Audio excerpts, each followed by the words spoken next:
అయితే ఇంకొక అంటే పేరెంట్స్ లో డౌట్ కూడా ఉంటుంది.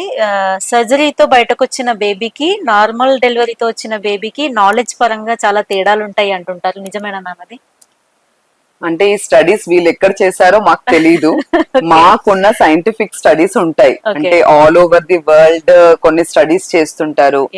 ఇంటర్నేషనల్ స్టడీస్ ఉంటాయి, నేషనల్ స్టడీస్ ఉంటాయి. ఎందులో కూడా నార్మల్ డెలివరీతో మీకు ఎక్కువ ఉండడము, దీంతో ఐక్యూ తక్కువ ఉండడం జరగలేదు. ఉంటే ఖచ్చితంగా మా దాంట్లోనే మేము రికమెండేషన్స్ చేసుకుంటాం కదా. అసలు సిజేరియన్ ఎందుకు చేస్తాము? ఇప్పుడు ఐక్యూ తగ్గుతుంది బేబీకి అన్నప్పుడు ఎందుకు చేస్తాము? సో ఈ రెండిట్లో మాత్రం ఎలాంటి తేడా ఉండదు. ఓకే, కాకపోతే బేబీ నార్మల్ డెలివరీలో కొంచెం స్ట్రెస్ తో బయటకు వస్తుంది కాబట్టి యాక్టివిటీ ఎక్కువ ఉంటుంది. అంటే ఆల్రెడీ అక్కడ బాగా ఒత్తుకుపోయి బయటికి వచ్చేసి బాగా ఎనర్జీ అరుస్తుంది కదా. సో అట్లా సో ఇక్కడ మేము ఈజీగా తీస్తాం కాబట్టి ఒక గంట యాక్టివిటీ తేడా ఉంటుంది అంతే తప్ప అసలు వాళ్ళకి ఐక్యూస్ లో కానీ నాలెడ్జ్ పరంగా కానీ ఎలాంటి డిఫరెన్స్ ఉండదు. సేమ్ ఉంటుంది, అంతా కూడా సేమ్ ఉంటుంది. అసలు నిజానికి వైద్యో నారాయణ హరి అంటారు కదా, మదర్ బర్త్ ఇస్తే డాక్టర్ రీబర్త్ ఇచ్చినట్టు, పునర్జన్మ ప్రసాదించినట్టేగా మ్యామ్ అసలు నిజానికి. సో ఇలాంటి అపోహలు కొన్ని తగ్గించుకుంటే మంచిది జనాలు కూడా. అసలు వైద్యో నారాయణ హరి అని చెప్పింది అది ఏ కాలమో తెలియదు కానీ ఇప్పుడు మినిమం ఇంపార్టెన్స్ కూడా డాక్టర్స్ చెప్పిన విషయాలకి మనం నమ్మాలి, వాళ్ళని పాటించాలనేది కూడా లేదు.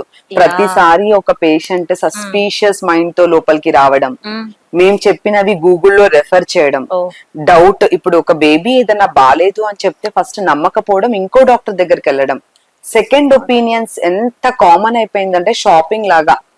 ఈ సెంటర్ కి వెళ్ళి ఈ షాపింగ్ చూస్తామా, ఈ షాపింగ్ లో పక్కన షాప్ లో చూద్దామా అలా. అండ్ ఇంకోటి ఎక్కువగా అంటే మనము స్టాండర్డ్ ఉన్న ట్రీట్మెంట్స్ ని తీసుకోవాలి. పైసలను బట్టి అంటే మనీ బట్టి కూడా చాలా డిఫరెన్సెస్ ఉందండి పేషెంట్స్ లో. అంటే ఒక ప్రెగ్నెంట్ పేషెంట్ ఒక దగ్గర పెట్టేసి 100 రకాలుగా తిరిగి ఆ పేషెంట్ బాధపడుతున్నా కూడా ఎక్కడికి జాయిన్ చేయాలి అని ఆలోచించే రోజులు ఉన్నాయి.